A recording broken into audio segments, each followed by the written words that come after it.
Second Variety by Philip K. Dick. This story appeared in Space Science Fiction, May of 1953. Extensive research by Project Gutenberg at Gutenberg.org did not uncover any evidence that the U.S. copyright on this publication was renewed. Part 2 of 5. "Am I walking too fast?" Hendricks said. "No." "How did you happen to see me?" "I was waiting." "Waiting?" Hendricks was puzzled. "What were you waiting for?" "To catch things." "What kind of things?" "Things to eat." "Oh." Hendricks set his lips grimly. A 13-year-old boy living on rats and gophers and half-rotten canned food, down in a hole under the ruins of a town, with radiation pools and claws and Russian dive mines up above coasting around in the sky. "Where are we going?" David asked. "To the Russian lines." "Russian?" "The enemy. The people who started the war. They dropped the first radiation bombs. They began all this." The boy nodded. His face showed no expression. "I'm an American," Hendricks said. There was no comment. On they went, the two of them, Hendricks walking a little ahead, David trailing behind him, hugging his dirty teddy bear against his chest. About 4 in the afternoon, they stopped to eat. Hendricks built a fire in a hollow between some slabs of concrete. He cleared the weeds away and heaped up bits of wood. The Russians' lines were not very far ahead. Around him was what had once been a long valley, acres of fruit trees and grapes. Nothing remained now but a few bleak stumps and the mountains that stretched across the horizon at the far end. And the clouds of rolling ash that blew and drifted with the wind, settling over the weeds and remains of buildings, walls here and there, once in a while what had been a road. Hendricks made coffee and heated up some boiled mutton and bread. "Here." He handed bread and mutton to David. David squatted by the edge of the fire, his knees knobby and white. He examined the food and then passed it back, shaking his head. "No." "No? Don't you want any?" "No." Hendricks shrugged. Maybe the boy was a mutant, used to special food. It didn't matter. When he was hungry, he would find something to eat. The boy was strange, but there were many strange changes coming over the world. Life was not the same anymore. It would never be the same again. The human race was going to have to realize that. "Suit yourself," Hendricks said. He ate the bread and mutton by himself, washing it down with coffee. He ate slowly, finding the food hard to digest. When he was done, he got to his feet and stamped the fire out. David rose slowly, watching him with his young old eyes. "We're going," Hendricks said. "All right." Hendricks walked along, his gun in his arms. They were close. He was tense, ready for anything.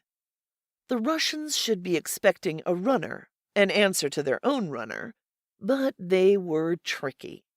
There was always the possibility of a slip-up. He scanned the landscape around him. Nothing but slag and ash, a few hills, charred trees, concrete walls. But someplace ahead was the first bunker of the Russian lines, the forward command. Underground, buried deep, with only a periscope showing, a few gun muzzles, maybe an antenna. "Will we be there soon?" David asked. "Yes. Getting tired?" "No." "Why then?" David did not answer. He plodded carefully along behind, picking his way over the ash. His legs and shoes were gray with dust. His pinched face was streaked, lines of gray ash in riverlets down the pale white of his skin. There was no color to his face. Typical of the new children, growing up in cellars and sewers and underground shelters. Hendricks slowed down. He lifted his field glasses and studied the ground ahead of him. Were they there someplace waiting for him? Watching him the way his men had watched the Russian runner? A chill went up his back. Maybe they were getting their guns ready, preparing to fire, the way his men had prepared, made ready to kill. Hendricks stopped, wiping perspiration from his face. Damn! It made him uneasy, but he should be expected. The situation was different. He strode over the ash, holding his gun tightly with both hands. Behind him came David. Hendricks peered around, tight-lipped. Any second it might happen. A burst of white light, a blast carefully aimed from inside a deep concrete bunker. He raised his arm and waved it around in a circle. Nothing moved. To the right, a long ridge ran, topped with dead tree trunks. A few wild vines had grown up around the trees, remains of arbors, and the eternal dark weeds. Hendricks studied the ridge. Was anyone up there? Perfect place for a lookout. He approached the ridge warily, David coming silently behind. If it were his command, he'd have a sentry up there, watching for troops trying to infiltrate into the command area. Of course, if it were his command, there would be the claws around the area for full protection. He stopped, feet apart, hands on his hips. "Are we there?" David asked. "Almost." "Why have we stopped?" "I don't want to take any chances." Hendricks advanced slowly. Now the ridge lay directly beside him, along his right, overlooking him. His uneasy feeling increased. If an Ivan were up there, he wouldn't have a chance. He waved his arm again. They should be expecting someone in the UN uniform in response to the note capsule. Unless the whole thing was a trap. "Keep up with me." He turned toward David. "Don't drop behind." "With you?" "Up beside me. We're close. We can't take any chances. Come on." "I'll be all right." David remained behind him, in the rear a few paces away, still clutching his teddy bear. "Have it your way." Hendricks raised his glasses again, suddenly tense. For a moment, had something moved? He scanned the ridge carefully. Everything was silent. Dead. No life up there, only tree trunks and ash. Maybe a few rats. The big black rats that had survived the claws. Mutants built their own shelters out of saliva and ash. Some kind of plaster. Adaptation. He started forward again. A tall figure came out on the ridge above him, cloak flapping. Gray-green. A Russian. Behind him, a second soldier appeared, another Russian. Both lifted their guns, aiming. Hendricks froze. He opened his mouth. The soldiers were kneeling, sighting down the side of the slope. A third figure had joined them on the ridge top, a smaller figure in gray-green, a woman. She stood behind the other two. Hendricks found his voice. "Stop!" He waved up at them frantically. "I'm—" The two Russians fired. Behind Hendricks there was a faint pop. Waves of heat lapped against him, throwing him to the ground.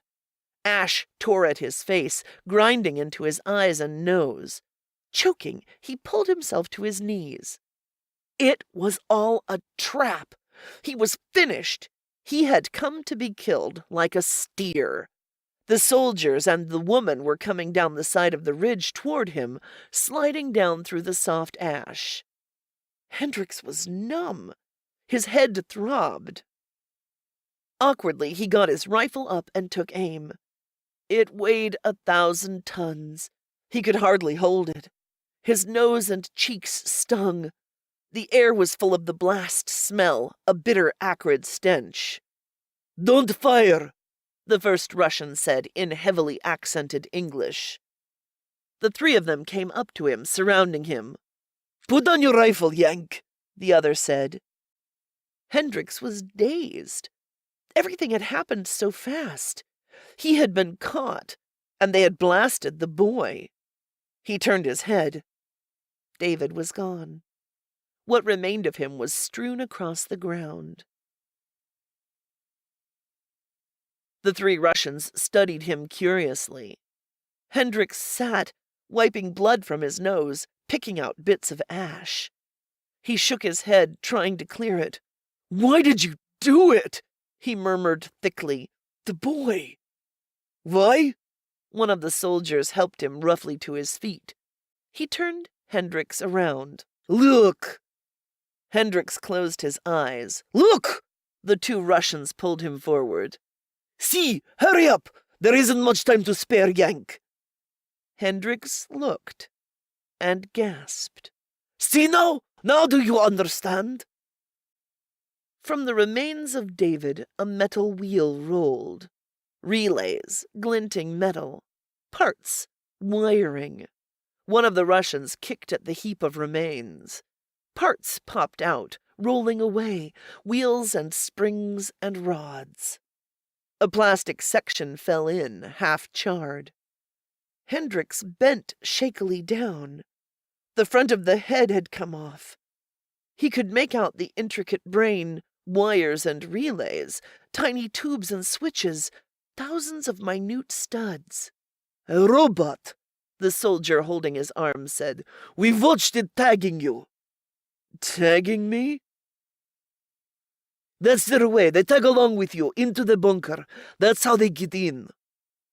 Hendricks blinked, dazed. "But... come on!" They led him toward the ridge. "We can't stay here. It isn't safe. There must be hundreds of them all around here." The three of them pulled him up the side of the ridge, sliding and slipping on the ash. The woman reached the top and stood waiting for them. "The forward command," Hendricks muttered. "I came to negotiate with the Soviet. There is no more forward command. They got in. We'll explain." They reached the top of the ridge. "We're all that's left. The three of us. The rest were down in the bunker." "This way. Down this way." The woman unscrewed a lid, a gray manhole cover set in the ground. "Get in." Hendricks lowered himself. The two soldiers and the woman came behind him, following him down the ladder. The woman closed the lid after them, bolting it tightly into place. "Good thing we saw you," one of the two soldiers grunted. "It had tagged you about as far as it was going to." "Give me one of your cigarettes," the woman said. "I haven't had an American cigarette for weeks." Hendricks pushed the pack to her. She took a cigarette and passed the pack to the two soldiers. In the corner of the small room, the lamp gleamed fitfully. The room was low-ceilinged, cramped. The four of them sat around a small wood table. A few dirty dishes were stacked to one side. Behind a ragged curtain, a second room was partly visible. Hendricks saw the corner of a cot, some blankets, clothes hung on a hook. "We were here," the soldier beside him said. He took off his helmet, pushing his blond hair back. "I'm Corporal Rudy Maxer, Polish, impressed in the Soviet army 2 years ago." He held out his hand. Hendricks hesitated and then shook his hand. "Major Joseph Hendricks. Klaus Epstein." The other soldier shook with him, a small dark man with thinning hair. Epstein plucked nervously at his ear. "Austrian. Impressed God knows when. I don't remember. The three of us were here, Rudy and I with Tasso." He indicated the woman. "That's how we escaped. All the rest were down in the bunker. And they got in?" Epstein lit a cigarette. "First, just one of them. The kind that tagged you. Then it let others in." Hendricks became alert. "The kind? Are there more than one kind?" "The little boy, David, holding his teddy bear. That's variety 3, the most effective." "What are the other types?" Epstein reached into his coat. "Here." He tossed a packet of photographs onto the table, tied with a string. "Look for yourself." Hendricks untied the string. You see, Rudy Maxer said, that was why we wanted to talk terms. The Russians, I mean. We found out about a week ago. Found out that your clothes were beginning to make up new designs on their own. New types of their own. Better types. Down in your underground factories behind our lines. You let them stamp themselves, repair themselves, made them more and more intricate. It's your fault this happened. Hendricks examined the photos. They had been snapped hurriedly. They were blurred and indistinct. The first few showed David. David walking along a road by himself. David and another David. 3 Davids, all exactly alike, each with a ragged teddy bear. All pathetic. Look at the others, Tasso said. The next pictures, taken at a great distance, showed a towering, wounded soldier sitting by the side of a path, his arm in a sling, the stump of one leg extended, a crude crutch on his lap. Then 2 wounded soldiers, both the same, standing side by side. That's Variety 1, the wounded soldier. Klaus reached out and took the pictures. You see, the clothes were designed to get to human beings, to find them. Each kind was better than the last. They got farther, closer, past most of our defenses, into our lines. But as long as they were merely machines, metal spheres with claws and horns, feelers, they could be picked off like any other object.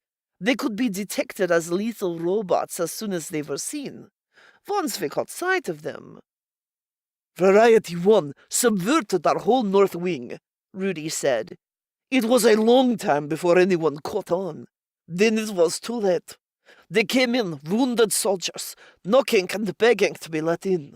So we let them in. And as soon as they were in, they took over. We were watching out for machines. At that time, it was thought there was only the one type, Klaus Epstein said. No one suspected there were other types. The pictures were flashed to us. When the runner was sent to you, we knew of just one type, Variety 1, the big wounded soldier. We thought that was all. Your line fell to Variety 3, David and his bear. That worked even better. Klaus smiled bitterly. Soldiers are suckers for children. We brought them in and tried to feed them. We found out the hard way what they were after.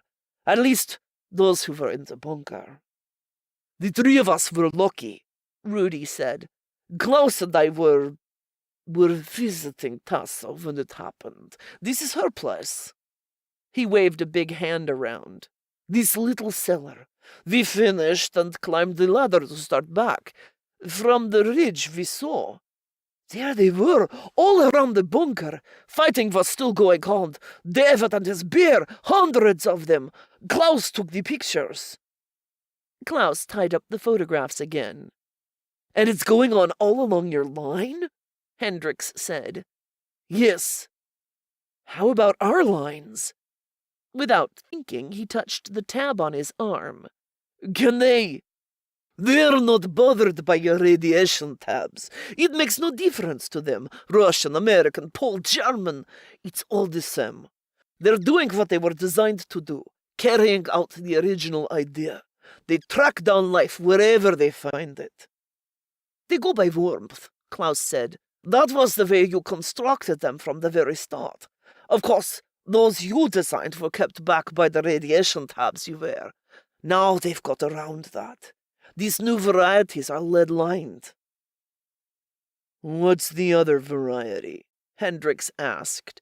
The David type, the wounded soldier. What's the other?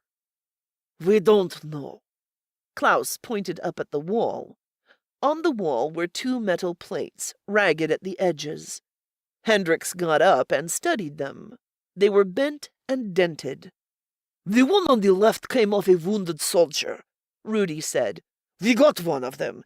It was going along toward our old bunker. We got it from the ridge, the same way we got the David attacking you. The plate was stamped I-V. Hendricks touched the other plate. And this came from the David type? Yes. The plate was stamped III-V. Klaus took a look at them, leaning over Hendrix's broad shoulder. You can see what we're up against. There's another type.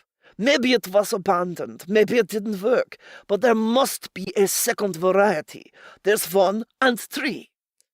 You were lucky, Rudy said. The David tagged you all the way here and never touched you. Probably thought you'd get into a bunker somewhere. 1 gets in and it's all over, Klaus said. They move fast. 1 lets all the rest inside. They're inflexible. Machines with 1 purpose. They were built for only 1 thing.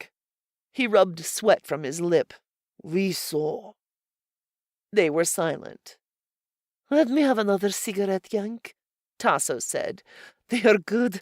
I almost forgot how they were. It was night. The sky was black. No stars were visible through the rolling clouds of ash. Klaus lifted the lid cautiously so that Hendrix could look out. Rudy pointed into the darkness. Over that way are the bunkers, where we used to be, not over half a mile from us. It was just chance Klaus and I were not there when it happened. Weakness, saved by our lusts. All the rest must be dead, Klaus said in a low voice. It came quickly. This morning the Politburo reached their decision. They notified us, forward command. Our runner was sent out at once. We saw him start toward the direction of your lines. We covered him until he was out of sight. Alex Radrivsky. We both knew him. He disappeared about 6 o'clock. The sun had just come up. About noon, Klaus and I had an hour relief. We crept off away from the bunkers. No one was watching. We came here. There used to be a town here, a few houses, a street. This cellar was part of a big farmhouse. We knew Tasso would be here, hiding down in her little place. We had come here before. Others from the bunkers came here. Today happened to be our turn. So we were saved, Klaus said. Chance. It might have been others. We finished, and then we came up to the surface and started back along the ridge.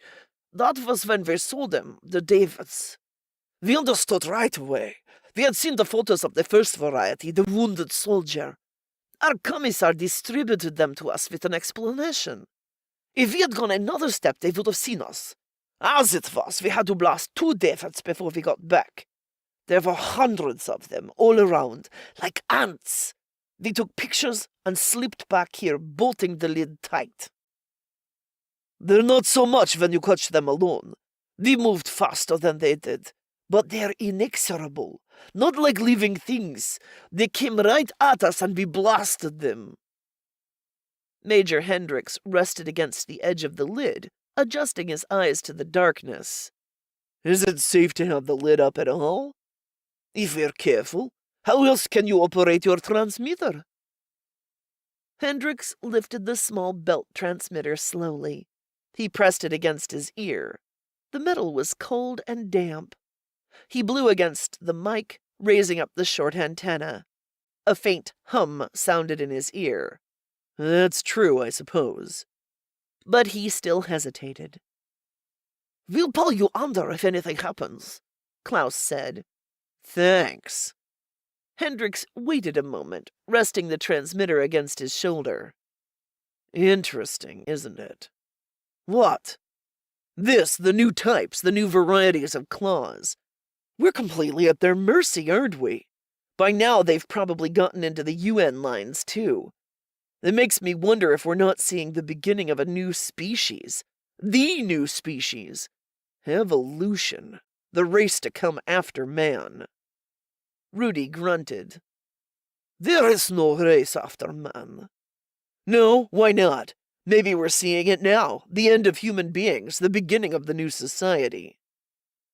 They're not a race. They're mechanical killers. You made them to destroy. That's all they can do. They're machines with a job.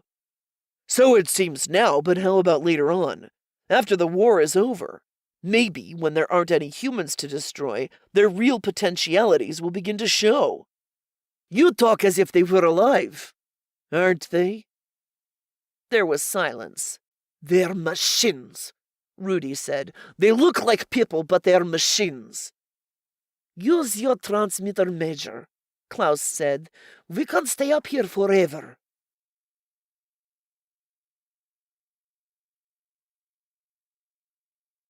End of part 2.